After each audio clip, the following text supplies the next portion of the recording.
am in like utter disbelief right now.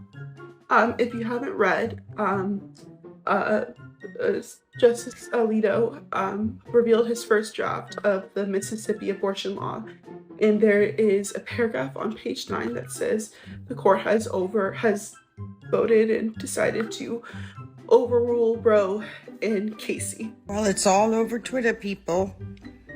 The Supreme Court, the corrupted Supreme Court, is going to overturn Roe v. Wade. We're now back in the dark ages. You are now in a prison. That's what men think of women. Don't lecture me, you're a man, I'm a woman, and I am not a goddamn church mouse for this crap decision! Cope and seed, ma'am, cope and seed! Alright guys, so following the massive bombshell leak of the potential decision coming up from the Supreme Court that looks like they will overrule Roe versus Wade, there's been leftist meltdown after leftist meltdown after leftist meltdown. And as promised, I am here to cover it. I am here for it because for the past few weeks, guys, the left has been panicking and melting down endlessly as the tides of the culture war are changing, just like I predicted, guys. Again, in politics, the pendulum always swings the other way. So I'm gonna cover yet again another leftist meltdown, but this time let's actually take a look at the mainstream media's reaction to this. Take a look. Honestly, I want to cry. I want to cry in so many different ways. I feel really angry about this.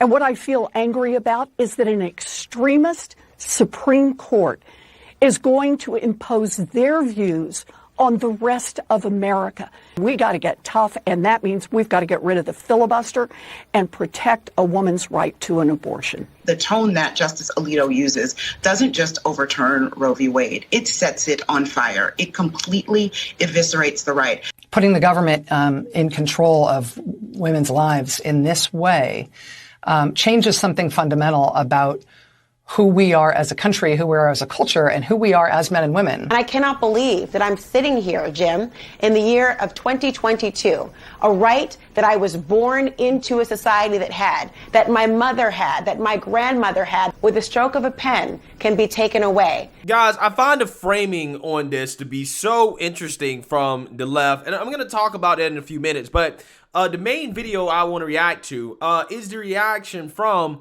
The View, specifically Joy Behar, who argues that the Supreme Court doing this is a precursor to them potentially overruling gay marriage and Brown versus Board of Education, which would basically allow racial segregation again. Take a look. I woke up in the middle of the night to pee. And and while I was up, I see my phone's lighting up. Right. You know, people are texting me. Look what happened here. I couldn't go back to sleep. Mm-hmm. Yeah. It's that devastating. You know, I'd like to point out that during those hearings, all these people that are voting to overturn this lied, didn't they lie? They all said, "Watch this tape." Let's show a small tape. Yeah. Let's see this. The Supreme Court of the United States has held in Roe versus Wade that a fetus is not a person for purposes of the 14th Amendment. And the book explains that. Do you accept that? That's the law of the land. I accept the law of the land, Senator, yes. As a judge, it is an important precedent of the Supreme Court. By it, I mean Roe v. Wade and Planned Parenthood versus Casey. Been reaffirmed many times. Casey is precedent on precedent, which itself is an important factor. Is Roe a super precedent? I'm answering a lot of questions about Roe, which I think indicates that Roe doesn't fall in that category. And scholars across the spectrum say that doesn't mean that Roe should be overruled. But descriptively, it does mean that it's not a case that everyone has accepted and doesn't call for its overruling. Whatever. But it sounds to me that all of them felt that there was precedent set, and that they would honor the precedent. And now it's the complete opposite is happening. Not that I'm surprised. You and I were talking before. We're not surprised. We saw this coming. My worry is that this is just the beginning. Next, they'll go after gay marriage and maybe the board, what is it, Brown versus Board of Education? Yeah. They already eroded our voting rights a little bit. So I see fascism down the line here. I don't know. Yeah, so I found Joy Behar's opinion here to be particularly interesting because the left, they're accusing the Trump justices of lying to the Senate, okay? Particularly Amy Coney Barrett, Brett Kavanaugh, and Neil Gorsuch, okay? They're trying to say that, well, they said that they wouldn't overturn Roe v. Wade, and that's just not true, right? They was using legal speak when they were actually talking to the Senate saying, yeah, I mean, it's precedent. It is. That's a true statement. Roe v. Wade is precedent, but they never said that if a case was to come up involving Roe v. Wade, that they would not overturn that precedent. They never said that. They simply stated in simpleton terms that, hey, we acknowledge what it is right now, right? That Roe v. Wade is precedent, right? That it is, as Neil Gorsuch says, the law of the land. And that, hey, I respect that, right? Even though I'm not sure if you can define a Supreme Court decision as law, but that's just what he said. But the left is acting like they said that. So did they lie? I mean, it depends on what your definition of lie is, right? If you want to stretch lie out to mean that, hey, they, acknowledge that Roe v. Wade is precedent, then yeah, you can say that they lied, but that's not what the definition of lie is, okay? They never said that they wouldn't overturn it, and they probably would never even say that to the Senate in the first place. They would refuse to answer those questions, just like Justice Thomas refused to really answer questions on it during his Senate hearing, right? He infamously was just like, nah, I'm just not going to touch it, right? Because I'm going to have to rule on this in the future. I'm just not going to talk about it, right?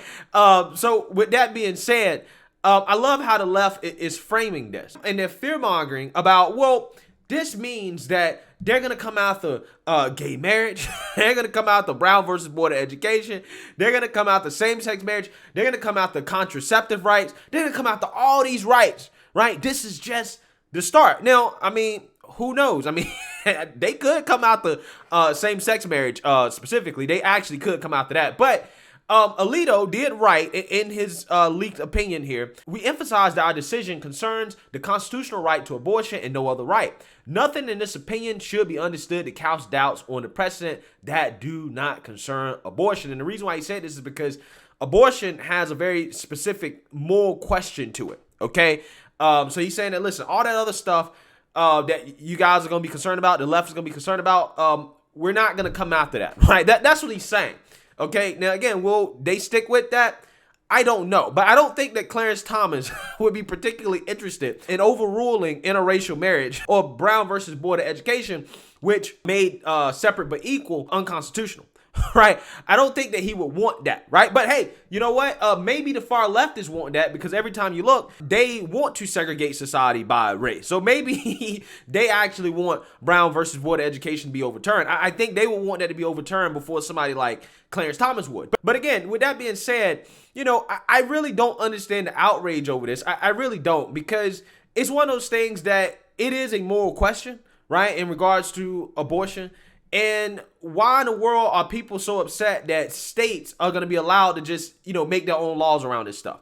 Because at the end of the day, it's not like they're outright banning abortion. They're not banning abortion, okay? They're basically saying, look, this is a state issue. States that want to ban it, they can ban it. States that want to allow it, they can allow it. And in my opinion, I think that's the way it should be. I can't be upset about that because, one, I think libertarians are right on some of these issues, specifically when it comes to the issue of decentralization, okay? In which, you know what? Our country is so divided. It might just be better to let the people in certain parts of the country live their lives the way they want to live it, right? So again, if there's states that want to ban it and the people say, hey, you know what, we want to ban it, we don't like this is immoral, fine. And if there's people in other parts of the country that say, hey, you know what, we want to allow it, we really don't care, hey, it is what it is. Me personally, I'm against it, right? So, in my state, North Carolina, I'm going to be supporting banning it, right? That's just how it is. Those people who really want access to it, they simply can just go to another state or move to another state, right? I mean, you're going to have these states creating funds that is basically going to pay people to come to their states to have abortions anyways. So again, I really don't understand the outrage here, okay? I really don't, because honestly, some states have already kind of effectively banned it, right? For example, there's states like Kentucky that only have like one abortion clinic, right? And the GOP passes laws to basically make it almost damn near impossible from a business perspective to operate abortion clinics in their states anyways, right? So again, from a certain perspective in regards to access, it's already pretty hard to get access in certain red states anyways, right? So it is what it is. It's not that much that's gonna really change, okay? Except there will probably be less abortions, which I think is a good thing. So with that being said, ain't it funny, guys, how all of a sudden now the left can define what a woman is, right? When it comes to this issue of abortion, all of a sudden they know what a woman is, right? And women's rights are important. Having XY chromosomes, a vagina, a uterus, all that stuff matters now. All that stuff matters. Biology matters, right? But when it comes to the issue of, trans people and biological men competing against biological women in sports, we don't know what a woman is, right? We can't define what a woman is, okay? All of a sudden, we're not talking about birthing people anymore. We're talking about pregnant women, right? We're talking about women, okay? All of a sudden, all these gender neutral terms go out the window. Where are all the men that are protesting about their rights to abortion? You don't see many of those out there, right? You don't see many of them out there anymore. Okay, again, I find it fascinating how the language changes when it comes to this topic now. Okay, ain't it funny how that works? Now, all of a sudden, the left has figured out what a woman is.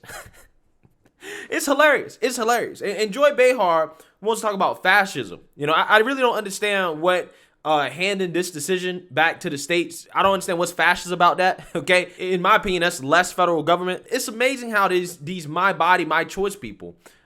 They're so gun-ho about this, okay? And how the federal government shouldn't have a say in terms of what they can do with their bodies. But when it came to the COVID-19 vaccine, a lot of these people were pro the government telling people what they have to do with their bodies, right? And again, this situation right here is funny because the government's not even telling you what you have to do with your body. They're just saying that, hey, the states can decide what you have to do with your body, right? And even then, again, they're not banning it at a federal level. Okay, which, again, by definition, would be telling you what you have to do with your body. But they're basically saying that, yeah, this is a state issue. So I want you guys to understand, Joy Behar here is saying that, hey, federal government mandating the COVID-19 vaccine, okay, mandating that you have to put this drug into your body is not fascism, right? She never accused that of being fascism. But the federal government saying, hey, when it comes to the issue of abortion, the state should decide what you should do with your body.